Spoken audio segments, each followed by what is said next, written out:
Assalamualaikum warahmatullahi wabarakatuh. Halo teman-teman, kenalin nama aku Arza Cacikal Rambu Budiman. Aku dari kelas 10-2. Aku berasal dari SMA Negeri 46 Jakarta. Jadi di sini aku bakal ceritain ulang tentang novel yang udah aku baca yang berjudul Laut Bercerita karyanya Laila S. Chudori. Buku ini diterbitkan pertama kali pada tahun 2017 oleh PT Gramedia di Jakarta. Buku ini mempunyai halaman berjumlah 379 dan mempunyai 2 bab. Nah, jadi teman-teman, alasan aku sendiri untuk membeli novel ini adalah karena novel ini tuh mempunyai cerita yang alurnya tuh mundur maju mundur. Jadi kita bisa baca sambil mikir. Terus yang kedua, cerita yang terkandung dalam novel ini tuh adalah sebuah cerita kelompok aktivis yang saat itu memperjuangkan haknya pada saat Orde Baru. Nah, jadi teman-teman, pada bab pertama ya Laut Bercerita, kita tuh diceritain kayak ada sekelompok mahasiswa aktivis yang bernama Wirasena. Jadi kelompok mahasiswa ini tuh kayak buat sebuah markas di pojokan di pinggiran kota Yogyakarta. Jadi mereka selain buat markas, mereka juga membaca dan menggeledah sebuah karya-karya tulis yang saat itu tuh kayak dilarang gitu. Jadi kayak kalau misalnya baca buku yang ditulis sama Prananta Pramodia Anantanoer, jadi itu kayak mereka tuh dianggap seperti aktivis dan itu melawan pemerintah. Nah, selain mereka membaca dan membedah, kita tuh juga dijelasin kalau misalnya Biru Laut ini sama teman-temannya kayak Daniel, Mas Gala, terus juga Alex. Jadi mereka tuh bukan cuma sekadar organisasi, tapi mereka juga punya sebuah ikatan kayak melebihi keluarga gitu. Nah, terus walaupun mereka tinggal di dalam markas dipenuhi dengan canda, tawa, tapi mereka juga berhati-hati sama intel-intel pemerintah. Teman-teman, pada bab 1 di Siegan tahun 1991, selain kita dijelasin sama larangan-larangannya itu membaca buku karya-karya tertulis gitu, kita juga dikenalin kalau misalnya setiap tokoh dalam buku ini tuh punya perannya masing-masing dan mereka tuh punya keunikannya masing-masing. Nah, jadi teman-teman, terus kita dibawa maju sama alurnya di tahun 1998. Jadi kita di skip. Terus di tahun 1998 ini kita tuh ceritain kayak Laut itu kan seorang aktivis sama teman-temannya. Jadi sama Biru Laut sama Daniel sama teman-teman itu tiba-tiba ditangkap sama intel pemerintah. Jadi mereka ditangkap di sebuah tempat gelap. Jadi mereka tuh nggak tahu ini tuh di mana. Terus di dalam tempat gelapnya ini mereka tuh disiksa, terus ditanya-tanya siapa yang mimpin kalian, siapa yang nyuruh kalian berbuat seperti itu. Terus siksaannya tuh bukan siksaan biasa, dia tuh kayak ditaruh di balok es, terus disengat listrik. Jadi mereka tuh setiap hari cuma disiksa. Ya udah, selain disiksa, kita tuh juga dijelasin kalau misalnya si Biru Laut tuh di dalam sel ini dia cuma bisa ngebayang-bayangin doang aroma makan ibunya, wajah kekasihnya itu Anjani, kayak dia tuh udah nggak bisa berbuat apa-apa dan cuma bisa diem doang di sel yang gelap itu dan disiksa. Nah, terus setelah alur yang cukup menyeramkan dan menyedihkan di tahun 1998, kita dibawa balik lagi harusnya ke tahun 1991. Cuman bukan di Siegan, melainkan di Ciputat. Jadi di Ciputat ini kita tuh jelasin kalau misalnya di Ciputat ini adalah rumah tempat tinggal si Biru Laut. Jadi di rumah ini tuh kita dikenalin juga sama adiknya itu Asmara Jati. Terus kita juga dikenalin sama ibunya, terus kita juga dikenalin sama ayahnya. Jadi di dalam rumahnya ini mereka tuh selalu makan bareng, mereka nggak pernah nge-skip yang namanya makan bareng. Jadi mereka tuh selalu ada empat piring dalam satu meja makan. Jadi mereka nggak pernah ke-skip buat makan bareng. Cuman di dalam rumah ini tuh Biru Laut kayak nyimpen dokumen-dokumen rahasia punya aktivis di dalam kamarnya. Jadi setiap sela-sela di dalam rumahnya itu dikunci dan Biru Laut tuh selalu takut buat ninggalin rumahnya karena takut keluarganya yang di Ciputat itu ada intel yang ngejahatin keluarganya. Nah, di Ciputat ini juga Biru Laut tuh merasa kadang-kadang banyak intel yang suka ngikutin dia, kayak misalnya dia lagi di nunggu bus, terus kayak yang intinya kalau misalnya dia lagi keluar, terus nanti tiba-tiba dia tuh ngerasa kayak intel yang ngikutin dia. Nah, terus setelah kita dijelasin sama tempat tinggalnya di Ciputat, kita dibawa maju lagi sama alurnya. Jadi sekarang kita berpindah ke tahun 1998. Di tahun ini sama seperti tahun yang sebelumnya, di bab sebelumnya kita tuh jelasin lagi kalau misalnya Biru Laut sama teman-temannya tuh kayak Daniel sama Mas Alex tuh mereka disiksa bisa-bisan. Bahkan di tahun ini mereka tuh lebih parah disiksanya. Jadi di setiap hari mereka selalu dengar rintihan teman-temannya dan siksaannya tuh lebih parah. Jadi kayak mereka disuruh bertindak seperti binatang, merangkak, bahkan makan pun nggak pantas. Terus siksaannya tuh lebih parah, jadi kayak mereka ditodong pistol, di setrum listrik, ditaruh di balok kayu. Terus kita juga dihadirin sama yang namanya dua penyiksa. Dua penyiksanya itu yang tiap hari nyiksa biru laut sama teman-temannya. Nah, teman-teman, kita juga dijelasin kalau misalnya di bab ini tuh biru laut tuh beneran sayang banget sama keluarganya. Jadi walaupun dia disiksa, dia tetap kayak ngingetin Asmara Jati, senyum sama Asmara Jati. Terus si biru laut tuh juga malah kangen sama ayah sama ibunya. Jadi walaupun dia disiksa, dia tetap khawatirin keluarganya yang di rumahnya di Ciputat. Nah, terus bab selanjutnya itu adalah kita dibawa mundur lagi ke tahun 1993. Jadi di bab ini tuh kita bukan lagi dikasih tahu tentang penyiksaan atau keceriaan lagi, tapi di sana kita tuh ceritain kalau misalnya Wirasena atau kelompok aktivis ini tuh bukan hanya bertindak di balik layar, tapi mereka juga turun ke medan tempur. Jadi pada tahun 1993 ini mereka tuh pergi ke Belangguan di Jawa Timur. Jadi tujuan mereka di sini adalah merebut kembali tanah yang direbut oleh militer untuk ditanami jagung. Nah, di Belangguan ini mereka tuh bisa berbaur dengan para penduduk yang di sana. Jadi ini tuh sekelompok gabungan dari Wirasena, cuman digabung lagi sama kelompok aktivis mahasiswa yang lain. Jadi mereka bergabung dalam satu kelompok yang akhirnya pergi ke Belangguan. Nah, di Belangguan ini mereka tuh berbaur kayak selama beberapa hari mereka tidur di sana, mereka nginap. Terus juga pada puncaknya adalah sekelompok mahasiswa aktivis ini bantu buat tanam jagung di Belangguan.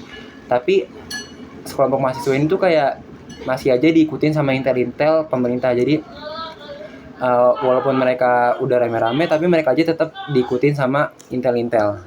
Nah, terus kan sekelompok mahasiswa aktivis ini menjalankan aksinya tuh secara diam-diam. Cuman tiba-tiba ternyata ada pihak-pihak militer yang bawa truk-truk gitu. Jadi kayak seakan-akan tuh mereka pihak militer tuh tahu kalau misalnya mereka tuh mau berbuat aksi di Belaguan. Nah, jadi sekelompok mahasiswa aktivis itu akhirnya kayak ketahuan gitu. Jadi kayak seakan-akan tuh ada seseorang pengkhianat di antara mereka. Terus udah seperti itu, akhirnya mereka ketahuan lah kalau misalnya mereka ada di Belangguan. Akhirnya ada truk-truk militer yang makin lama tuh makin berdatangan makin banyak. Terus mulai petani-petani tuh setiap rumah-rumahnya dibongkar-bongkarin buat nyari paham mahasiswa ini. Tapi kayak petaninya tuh baik banget. Jadi petani-petani itu ngerahasiain keberadaannya para mahasiswa aktivis. Nah, ternyata mereka tuh diancam juga, mereka dipukul. Jadi pokoknya terus desa mereka dibakar. Nah, terus jadi pokoknya malam ini tuh beneran malam dimana kayak bau darah tuh beneran nyengat banget. Terus akhirnya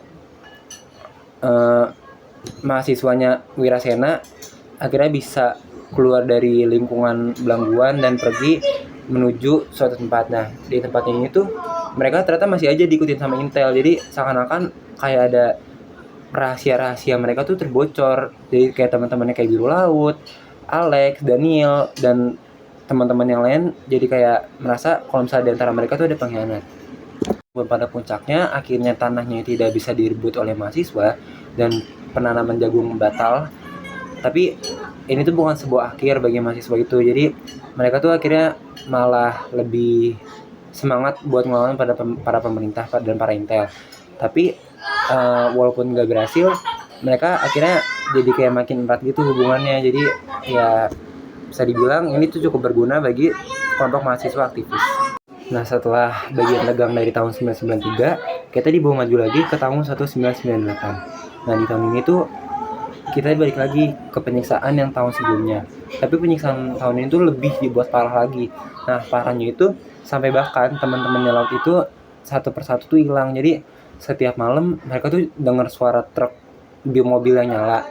Dan setiap mobil itu nyala di malam hari, pasti ada aja temannya mereka yang hilang.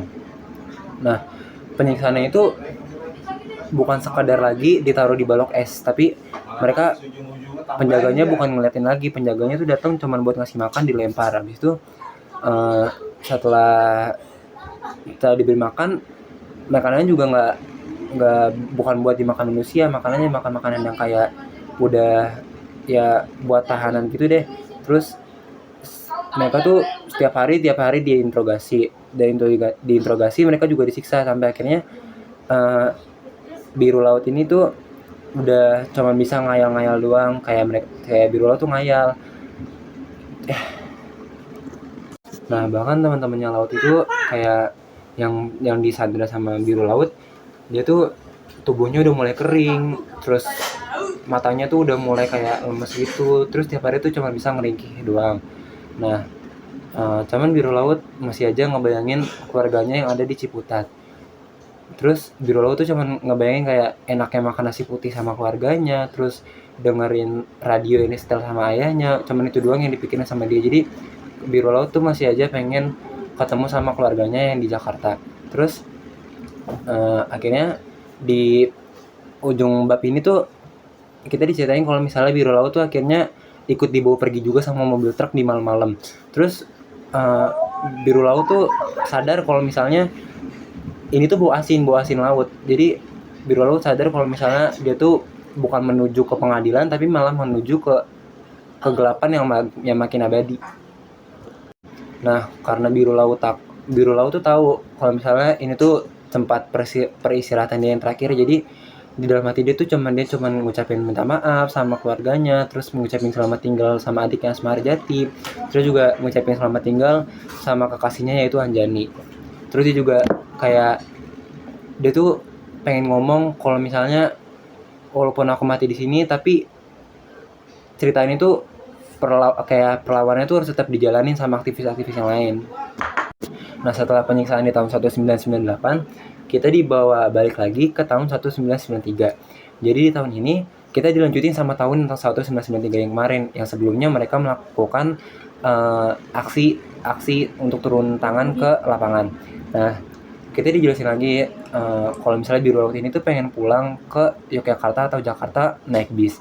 Cuman karena baju dia masih penuh luka-luka, dia tuh harus berbaur sama masyarakat yang lain yang pengen naik bus ini. Cuman ternyata si biru laut masih diikutin, tapi akhirnya masih diikutin sama intel. Tapi alhamdulillahnya biru laut ini ketemu sama temennya itu Alex sama Sunu. Tapi akhirnya mereka tuh memutuskan buat kayak mereka tuh lebih baik pisah, karena kalau misalnya mereka gabung itu bakal ngegampangin pihak intel buat nangkap mereka langsung sekaligus. Cuman terus akhirnya si biru laut bisa lah nih naik bis. Cuman saat dia lihat keluar, dia tuh kayak ngeliat kok ada ya orang hidup normal. Dia juga akhirnya sadar kalau misalnya setelah dia turun aksi di tanaman jagung ini, dia tuh nggak bakal bisa hidup normal lagi. Dia pasti bakal dikejar intel terus. Dan ternyata benar, di setiap jalannya dia tuh masih ada aja intel yang ngikutin dia dari belakang. Jadi setiap ada intel lewat, dia terus pura-pura tidur atau pura-pura baca koran. Nah ternyata di bab ini juga ada mahasiswa aktivis yang kira ketangkap sama pihak militer. Nah setelah ditangkap ini, akhirnya biru laut sama teman-temannya itu Sunu dan Alex bisalah kembali ke tempatnya masing-masing.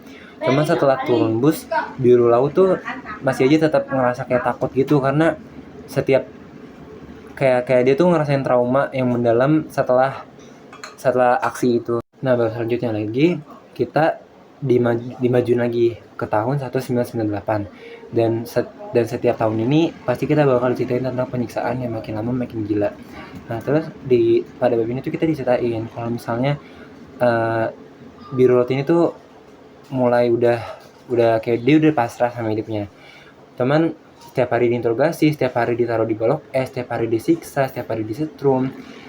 Terus kayak biru laut tuh mulai bertanya-tanya siapa pengkhianatnya, karena di setiap interogasi si intelnya tuh tahu di mana lokasi mereka markasnya, di mana lokasi penyimpanan berkasnya, di mana mereka mau melaksanakan aksinya. Jadi kayak intelnya tuh tahu semua hal tentang rahasia-rahasia yang udah Wirasena tuh lakuin. Nah terus kayak biru laut tuh mulai bertanya-tanya siapa sebenarnya pengkhianat di antara mereka. Terus kayak dia tuh mulai ngecurigain si Narendra. Dia tuh kayak ngecurigain Narendra karena gerak-gerik dia tuh mencurigakan. Cuman dia masih aja percaya kayak nggak mungkin ada pengkhianat di antara mereka. Jadi biru laut tuh masih di antara ombang-ambing gitu. Selain disiksa, dia juga mikir terus bagaimana siapa pengkhianat di antara mereka. Tapi biru laut sama Alex sama Sunu di dalam sel masih aja sambil disiksa, tapi sambil mikir gimana cara mereka tuh tahu siapa pengkhianatnya. Nah terus setelah pengkhianatan yang cukup mengerikan itu, kita dibawa mundur lagi ke tahun yang beda, itu tahun 1996. Di tahun ini kita tuh jelasin kayak di rumah susun kalender di Jakarta. Jadi di tahun ini tuh sekelompok mahasiswa aktivis ini tuh mulai belajar buat hidup berbaur di antara masyarakat yang padat penduduk. Nah di rumah ini tuh mereka selain membahas rapat, tapi mereka juga ini buat jadi tempat tinggal mereka. Jadi di rumah ini tuh mereka membahas rapat, terus apa yang ingin mereka lakukan selanjutnya. Dan di rumah ini juga hubungan antara Anjani sama Biro Laut tuh makin mendekat. Jadi selain mereka membahas apa yang selanjutnya dilakukan, tapi mereka juga masih bisa bermesraan berdua. Tapi sama seperti bab-bab sebelumnya, di bab ini juga kita jelasin kalau misalnya Intel tuh tetap pasti ada. Bahkan di antara rumah yang padat penduduk itu Intel tuh masih banyak banget yang nyebar. Dan kita juga di sini diceritain kalau misalnya pengkhianatnya itu makin terasa tercium di antara mereka. Nah terus selanjutnya kita dibawa maju lagi ke tahun 1998. Di tahun ini sama seperti tahun-tahun sebelumnya, di tahun ini kita dibalikin lagi sama penyiksaannya Biru Laut yang bener-bener tambah wah. Dan di tahun ini Biru Laut akhirnya puncak penderitaan dari Biru Laut. Dan pada tahun ini juga kita tahu kalau misalnya pengkhianatnya itu adalah si Gusti, si Blitz.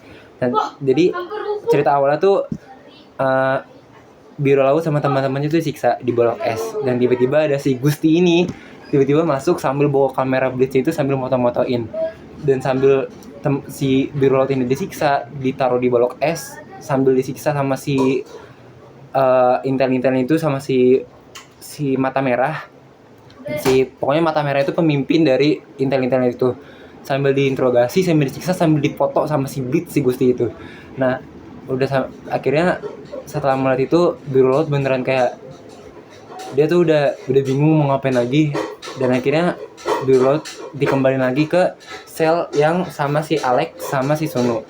Akhirnya dia cerita lah sama si Alex kayak ternyata pengkhianat yang kita tuh si Gusti, si megang Blitz. Terus si Alex nanya, kok bisa? Katanya dia tuh orang kaya dan ternyata pamannya itu adalah seorang polisi. Dari sini kita tahu kalau misalnya si Gusti emang adalah intel pemerintah. Makanya selama ini semua rahasia dari Wirasena dan Wirantra itu tuh bocor semua dan mereka tuh tahu, akhirnya ketangkep. Nah di tahun ini juga akhirnya pada malam hari itu Biru Laut dibawa ke sebuah laut. Jadi dia dibungkus dalam sebuah karung, terus dia diceburin ke dalam laut. Dan Biru Laut tuh akhirnya dia ngerasa ini tuh adalah akhir hidup dia, dan ternyata benar ini tuh akhir hidup dia. Jadi dia tuh ngerasa kayak ada ikan-ikan pari yang berenang di antara dia, dan ternyata dia sadar dia dicemplungin. Jadi di bab itu bab paling puncaknya, dan itu bab paling seru karena kita tahu siapa pengkhianatnya, dan kita juga akhirnya kita sedih juga sih karena akhirnya pemeran utamanya Biru Laut itu meninggal dimasukin ke dalam laut. Dan ini adalah sebuah bab paling seru karena plot twistnya tuh ada di sini. Nah setelah penderitaan yang dialami Biru Laut pada bab 1, kita dipindahin ke bab 2. Nah di bab 2 ini fokus utama kita adalah Asmara Jati, yaitu adiknya Laut. Nah pada bab pertama Asmara Jati ini kita dikasih tahu kalau misalnya Asmara Jati ini tuh udah nyari kakaknya si Biru Laut bertahun-tahun, sampai dia tuh nyusurin lagi rumah lamanya yang di Ciputat. Cuman ternyata rumah lamanya itu udah ditinggalin sama orang lain. Cuman di sini Asmara Jati masih terngiang-ngiang sama kakaknya di rumahnya ini. Nah di bab ini juga kita tuh jelasin kalau misalnya si Asmara Jati ini tuh ketemu sama teman-temannya Biru Laut yang lain. Kayak Asmara Jati ketemu sama Alex sama Sunu. Cuman ternyata Alex sama Sunu itu pas Asmara ngeliat mereka tuh udah beda dari sebelumnya. Mereka tuh jadi orang yang pendiam, lemes, terus kayak punya rasa trauma tuh yang berat banget. Dan setelah Asmara Jati nanya sama kedua temannya Laut ini, kemana kakaknya, mereka juga nggak tahu karena setiap teman yang hilang mereka nggak tahu perginya kemana, dan akhirnya Asmarjati tuh mutusin buat bergabung ke kelompok pencarian orang hilang. Jadi ini tuh sebuah kelompok yang nyari orang-orang hilang yang tertangkap oleh intel-intel dari pemerintah. Nah, karena Asmarjatinya ini bergabung ke kelompok pencarian orang hilang, sampailah dia ke Pulau Seribu. Nah, di Pulau Seribu ini tuh Asmarjati mulailah menetap di situ selama beberapa hari untuk mencari kakaknya. Nah, di pulau ini tuh dia udah kenalan sama penduduk asli di situ buat nyari kakaknya. Tapi kayak Asmarjati tuh diceritain sama orang penduduknya kayak yang waktu itu ngelihat sebuah mobil yang berhenti malam hari terus kayak nyebring tong gitu. Nah, dari mana si Asmarjati itu tahu kalau misalnya itu kakaknya? Jadi sebenarnya nggak ada kesaksian yang bilang kalau misalnya di dalam tong itu adalah juru laut, karena ya nggak ada yang pernah buka tong itu. Tapi Asmarjati itu yakin kalau misalnya di dalam tong itu kakaknya yang udah diceburin ke dasar laut, karena dia udah nyari beberapa jejak kakaknya dan nggak ada yang ketemu. Jadi dia udah mulai nyari-nyari dan dia yakin kalau misalnya yang diceburin ke dasar laut lewat tong itu adalah kakaknya. Nah, terus pas dia udah tahu itu kakaknya, dia tuh kayak ngerasa betapa sedihnya, betapa sakitnya, betapa kayak wah, penderitaan yang dia alami kakaknya tuh beneran berat banget yang kali itu, karena dia sampai dicemplungin. Terus Asmarjati akhirnya sedih, terus akhirnya dia nangis di tempat. Nah, setelah tahu kakaknya meninggal di dasar laut, sebagai bentuk pemakaman, Asmarjati itu cuma nembarin bunga di laut yang kakaknya itu tenggelam. Nah, sebagai akhir dari penutup novel Laut Bercerita, kita tuh diceritain kalau misalnya Asmarjati sama ibunya itu kayak bukan sedih-sedih lagi, tapi mereka tuh diri paling depan mengenakan baju hitam sama payung hitam. Jadi di sini tuh dia kayak ngelakuin demo, tapi di barisan para aktivis-aktivis yang udah gugur. Nah, dia tuh bukan berdua doang, tapi melainkan sama keluarga korban yang lain. Dan akhirnya cerita ditutup sama Asmarjati yang akhirnya ikhlas sama kepergian kakaknya. Nah, teman-teman, jadi sekianlah novel Laut Bercerita yang udah aku rangkum dan aku ringkasin buat biar enak didengarnya dan bisa kalian pahami dengan baik. Nah, sekarang aku bakal ngasih tahu kalian tentang kritik atau sejarah yang terdapat dari novel Laut Bercerita ini. Setelah aku cari-cari di internet, ternyata banyak banget sejarah yang dimasukkan ke dalam novel Laut Bercerita ini. Salah satunya itu adalah karena novel ini tuh ngangkat sebuah cerita mahasiswa aktivis yang melakukan pembelaan. Nah, itu bisa dikaitin dengan pada masa Orde Baru. Di masa Orde Baru itu kan kalau nggak salah ada 13 orang yang menghilang. Ini tuh dikaitan juga dalam novel tuh ada beberapa temannya Laut Biru ini yang hilang gitu aja dan nggak bisa ditemuin sampai sekarang. Nah, terus yang kedua itu ada pas peristiwa Belangguan. Di peristiwa Belangguan ini dulu itu ternyata memang ada di Jawa Timur. Jadi lahan petani itu direbut sama militer buat dijadiin lahan latihan. Dan akhirnya terjadi kayak bukan perang, apa sih namanya? Nah, akhirnya terjadi kontroversi antara militer dan pihak petani, dan itu bisa dikaitkan juga dalam Laut Bercerita. Laut Bercerita ini beneran jelas kalau misalnya sekelompok mahasiswa aktivis ini tuh sama petani bersatu buat ngelawan militer, dan tujuannya itu buat ngerebut lahan petaninya gitu biar ditanemin pohon jagung. Sekarang aku pengen nyampein tentang kritik yang ada di novel Laut Bercerita ini. Sebenarnya Laut Bercerita ini tuh mau nyampein kritik terhadap pemerintah. Kritiknya itu adalah kenapa bisa intel pemerintah tuh kayak ngelakuin kejahatan sebebas mungkin, padahal masyarakat atau orang-orangnya itu ditangkap dan nggak bisa hidup bebas kayak pemerintah dan intel-intelnya itu. Nah, ini beneran berkaitan sama sejarah Indonesia dan novel Laut Bercerita. Teman, setelah aku ceritain bagaimana alur ringkas dan bagaimana kritik dan sejarahnya dari novel Berita, tunggu apa lagi? Mending teman-teman langsung baca aja, karena beneran novel itu seru. Alur ceritanya emang maju mundur tapi masih bisa dipahami. Ayo teman-teman, kita baca novel. Aja yang bisa aku sampaikan dalam penceritaan kembali novel Laut Bercerita. Kalau misalnya ada sesuatu yang salah dari aku atau kata-kata aku yang salah, aku minta mohon untuk dimaafkan, dan wassalamualaikum warahmatullahi wabarakatuh.